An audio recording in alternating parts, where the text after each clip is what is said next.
Today's guest grew her business from zero to over $4 million in annual revenues in a very short period of time. Besides having a great product, she also dives deep on the strategies, processes, and other elements that have been integral to their success. Are you looking for new ways to make your sales grow? You've tried other podcasts, but they don't seem to know. Harvest the growth potential of your product or service as we share stories and strategies that'll make your competitors nervous. Now, here's the host of the Harvest Growth Podcast, John LeClaire. I'm really excited to have on the show with us today, Solanda Moran-Blanch. She's the co-founder of GoBe. Their website is gobekids.co at the end. Again, as always, it's in the show notes. Please go check it out. We're going to dive in and talk about her great product and great success that she's really built behind this business. Solanda, welcome to the show. Thank you. Thanks for having me. I'm so excited. So for those in our audience who aren't yet familiar with your main product, which is the GoBe snack spinner, tell us about the product, what it is and what it does. I have one here in a retail packaging. But the snack spinner is a snack container that has a button in the middle and then one opening. I guess I don't have one that I can show you, but the kid has access to one slot at a time. So you keep snacks in it while they enjoy the one that's accessible and they are engaged. I don't know. It's pretty self-explanatory. Yeah, it's great. And for those that are listening, I encourage everyone to check out the website. Obviously, many of you might be driving and hearing the audio only on this. So if you didn't see the video, check it out on the website. But it is just a simple button you press in the middle, and there's there are five compartments on all of them, right? Yep. So each time you hit the button, it spins, and you open up one compartment at a time to access one snack for your kids to be able to take with them as they leave the house or whether they're home with you as well. How'd you come up with the name originally, GoBe? Joseph, I'm going to talk about Joseph here. He's my co-founder. We are husband and wife duo. And he was working on another idea that was related to kids.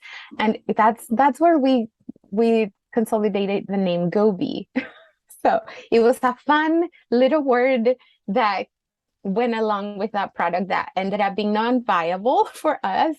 We had to pivot, and then that's when we pivot to these products. So long story short, it's just the name that we had from the previous product that didn't make it to market.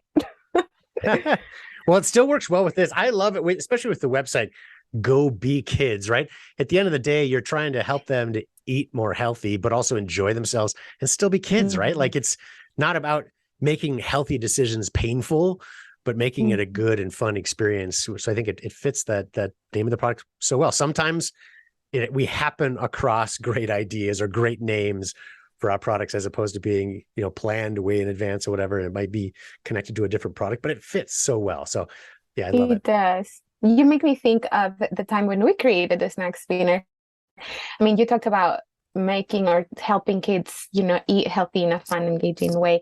And I was struggling as a mother. We had our first girl and then a baby on the hip. Our second girl was born. I was overly concerned about her eating. She was leaning towards eating crunchy foods, so crackers, lots of dry foods. Her digestion wasn't working very well, and I was very, very concerned.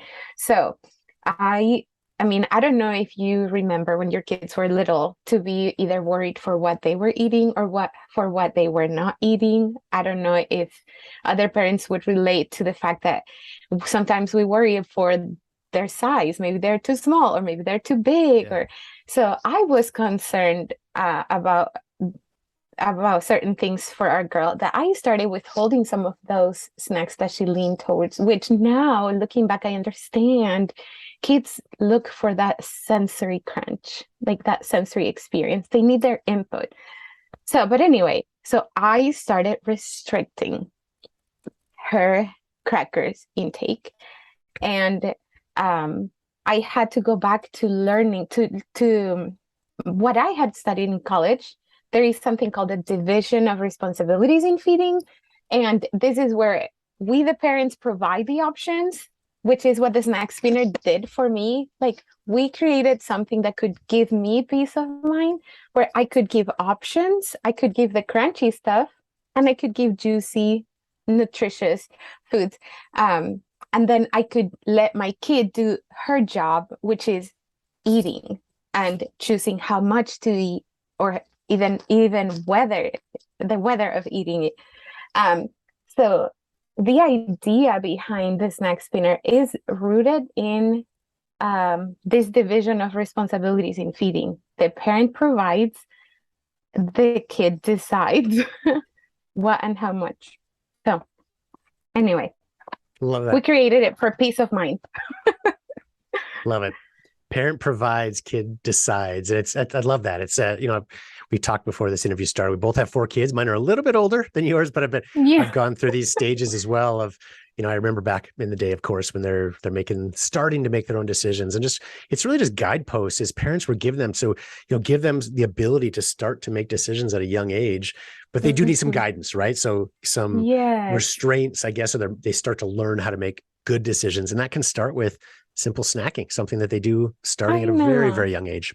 And they enjoy that autonomy. And, fast forward, like, I learned that I needed to honestly heal my own relationship with that food that she was so focused on. And I needed to make it available. So we healed from that. I had to have it available and not limited. I was limited in the past, limiting in the past. So now, if the crackers are there, she might not even pick them, because I've stepped back and I've let her be in tune with her own body, which is something that we also support. We want parents to be able to respect their kids' autonomy, body autonomy, and in what they put in their mouths and what not, and respect that. My second, Mercy, she used to eat avocados, then she stopped eating avocados very randomly. We didn't force on her. And one day we made these face masks. Yes, we used avocados on her face, but she started itching and she got all these red bumps. Interesting.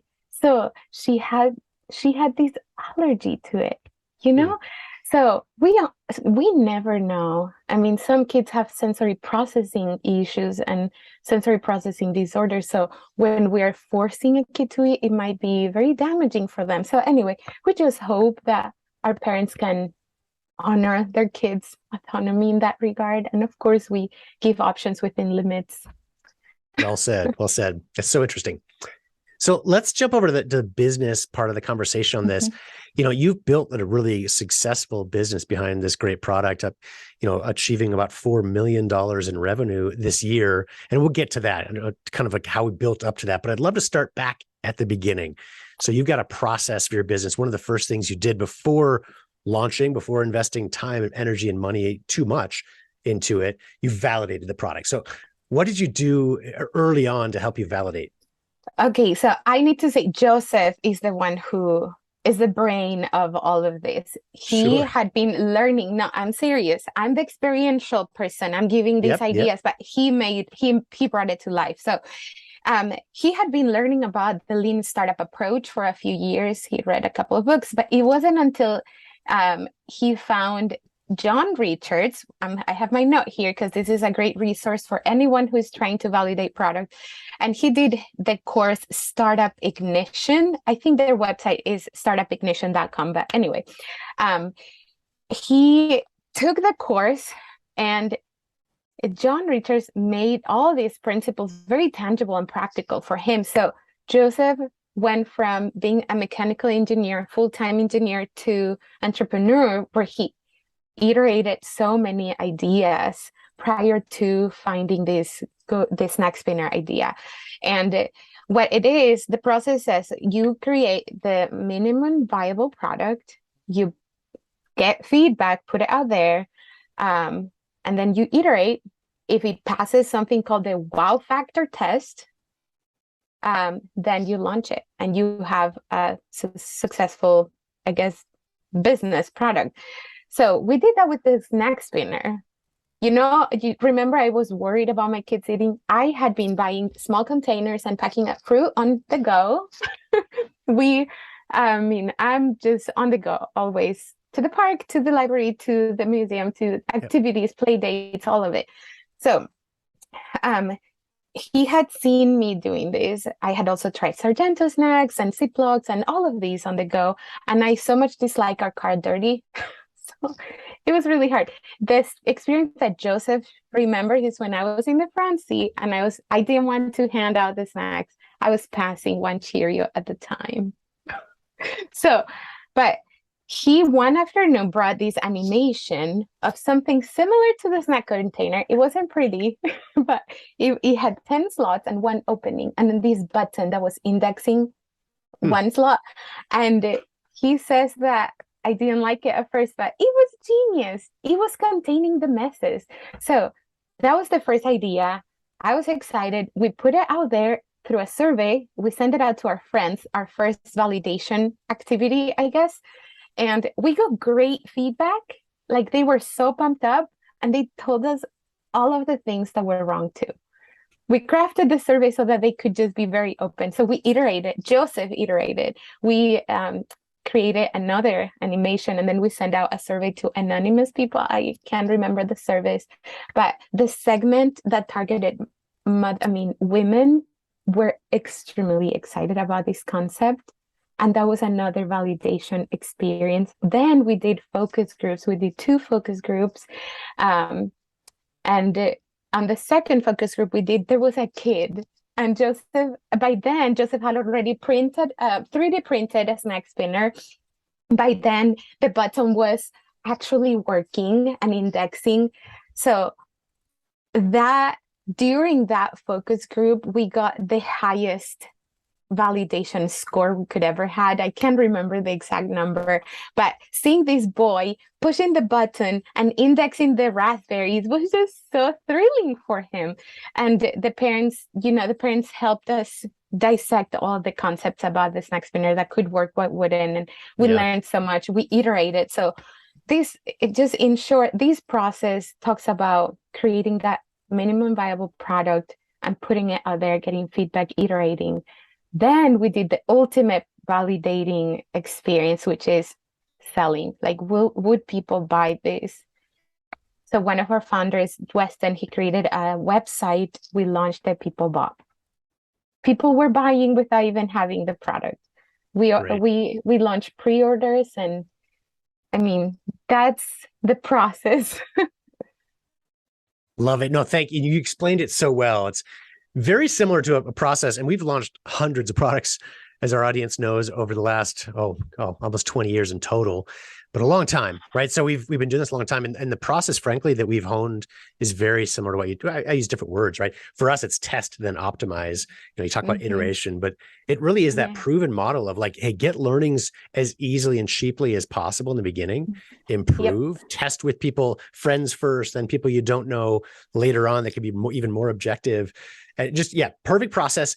I'm glad to hear it. It's always grateful to hear, additional validation. It's working. And of course, it's worked so well for you. And I do want to say something, John. Joseph went through, I believe it's 11 other ideas. Yeah. During, I think it was, I forget, 18 months. But he iterated quickly and failed quickly. And I think that's key in this process. Yeah.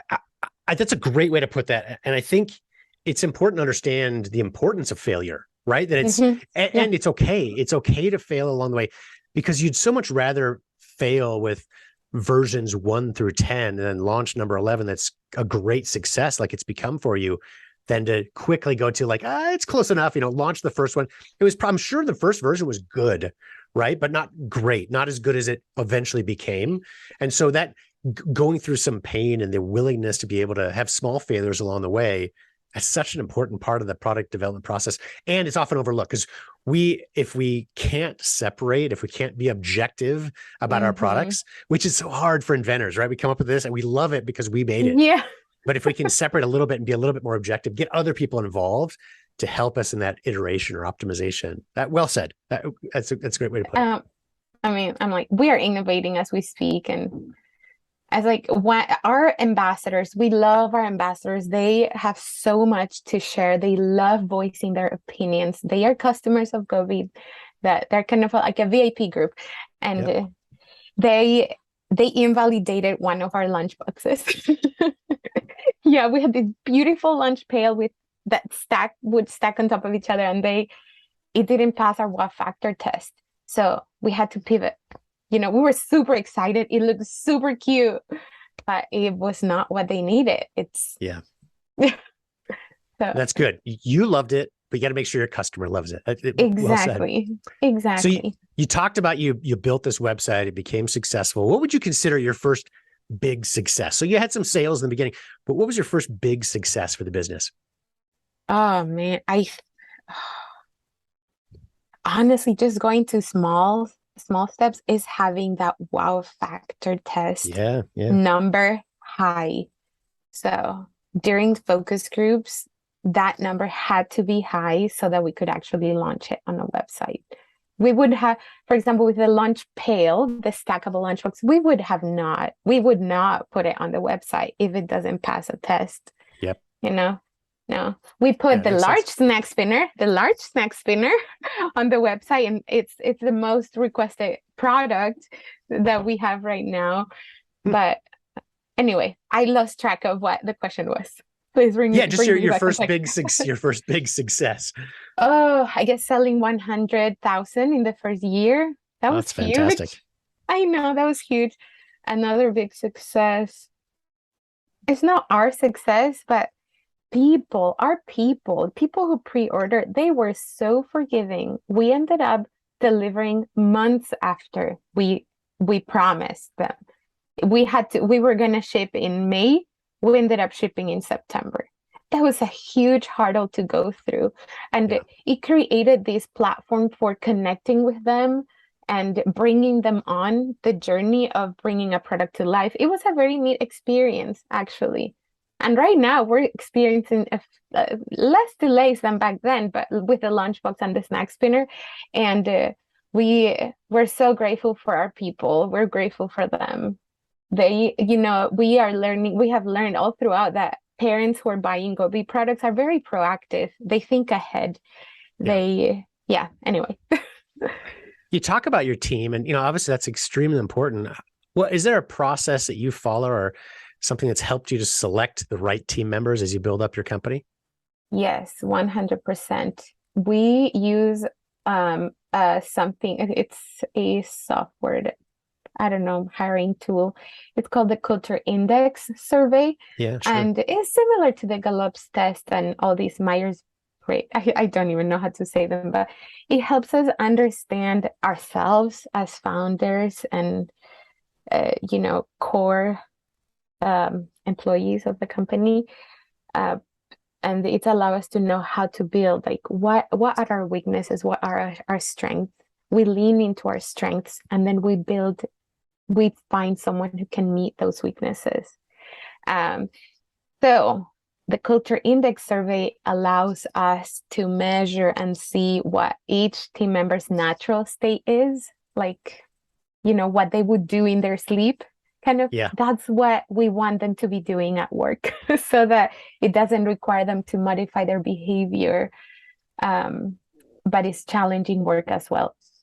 So does that answer your question? Yeah, no, absolutely. I think it's, of course, we need to train our employees to match our values and to, handle processes that are very specific to us. But as you, suggest or alluded to on there, we can't change who they are, right? So it's finding their core elements that make them successful in their, their previous career, whatever they were doing before then.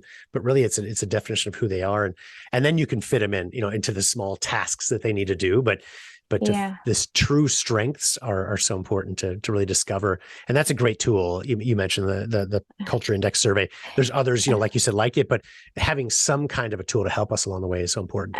And our mentors, I would say our mentors have helped us understand ourselves. And okay. And something else that we do to help our team, which goes back to kind of the strategy or the process, is EOS, We use the entrepreneurs operating system, I think it's called US. Yep. And it helps us create these checkpoints, consistent checkpoints to just ensure that our team is doing well. Yeah. I mean, we try to have open communication that helps our team. But in regards to building is just, we have our process too. Yeah. I don't know. Sure. How much into detail do you want me to go? No, this is great. This is helpful. I feel like I'm going into tangents right now. No, it's great. This is all helpful stuff because it's like it's a peek under the tent of what's made you so successful. There's a lot of elements to it, right? But along the way too, we all face distress or struggles with our business. Have there been some times of distress or struggles with you guys? Yeah, absolutely. And we've had great mentors to, tell us the real deal. And so delaying shipping pre-orders was a huge struggle. Then a few months later, we're moving across the country and the pandemic hit. So, I mean, Joseph has a strategic mind, brilliant mind. And I remember sitting down with him and he said, okay, this pandemic could break GoBe. We had funded, we had put a lot of money on marketing to reach our audience. We had debt, and Sure. But GoBe was, I mean, people kept buying this product. We kept running out of inventory, and I mean, we had something, right? So we sat down and we came up with 4 different paths that we could follow. Even though we are a very focused company, I guess we focused on one product. That was the way we focused, but we pursued different avenues. Just a little parenthesis, people have been asking us for the largest neck spinner since we first launched. So, but we had to focus on one so that we could take care of the business and grow it. And it would die. So we pursue different avenues. We pursue our sales avenues, boutiques. We had Amazon Canada, selling through our own website. We looked into organic growth, and word of mouth marketing has been a huge part of GoBe as well. So we looked into working with our ambassadors and through them.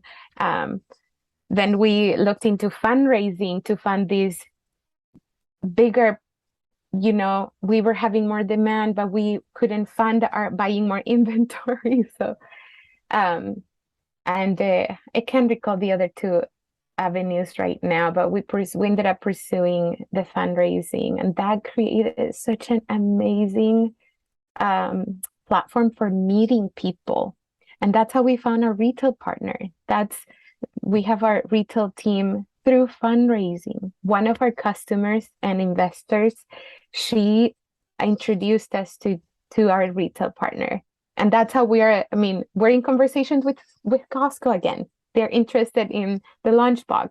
So it's like, you never know what avenue is going to be open the door for the next step of growth. So for us, fundraising did that.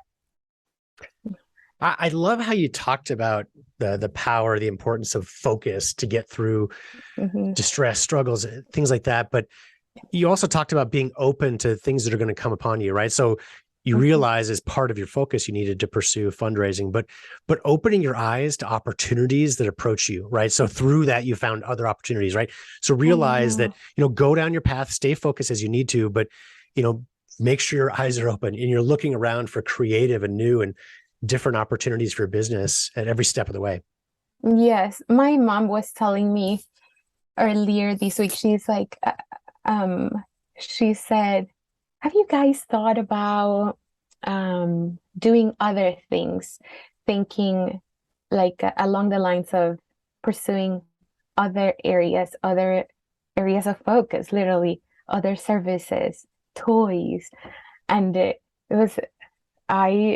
it was a great opportunity for me to share with her how focus is such a key part of success. It is so key. Yes, we are searching. I mean, we're working through different channels to reach parents who, would benefit with these products. But we are focused on this one product now, these 3 products. So I don't know. No, we're not looking into creating toys right now. Well, this has been a really fun interview, Solanda. I really appreciate you taking the time. Is there anything I didn't ask in this interview that you think could be helpful for our audience? Let me think. I told you in my email, it wasn't part of the main points I wanted to share, but something that I think is key with couple founders is communication and having that constant feedback loop of how we are doing. And I guess what's the gist of it is having open communication. It could be very easy to be resentful from my end or from his end, whichever, I get to spend more time with the kids. He gets to have more time on his own. So it's like there could be so many areas for suffering, but having open communication makes those easy to address. I guess that. Well said. Well said. I think especially important for a couple that's running a business, but whether you've got business partners or even with your employees, communication is so key. It's different, right? It's going to be very different in a married relationship than it is with, any other kind of business relationship. But communication is so key to make sure you not only get to success, but you stay there by being, helpful to everybody, all the stakeholders along the way, whether that's partners, married spouse or key employees as well. Yes, we play to each other's strengths. Fantastic. Well, I want to encourage everybody, please go visit Solanda's website, gobekids.co at the end. Again, it's in the show notes. So if you're driving, check it out later. She's been kind enough to offer a promo code as well to all of our listeners. So if you enter in Harvest Growth, all one word, no space between them, you'll get a 20% discount off of your purchase as well. But either way, be sure to check out the website, learn more about her product, and see the great work she's done along the way. Solanda, thanks so much for your time. I really appreciate it. Thank you so much. I wish you success in all you're doing. You're bringing so much goodness to the world through this podcast and the services you offer as well. So, thank you very much. I appreciate it. And best of luck to you. Thank you. Bye. For the listeners, please go to gobekids.co, gobekids.co to learn more. Also, be sure to check out harvestgrowth.com to see other episodes we've recorded. And if you like this episode, you want to learn more about how you can profitably grow your consumer product sales, please subscribe to our show. Be sure to leave us a review and feel free to reach out to us via our website.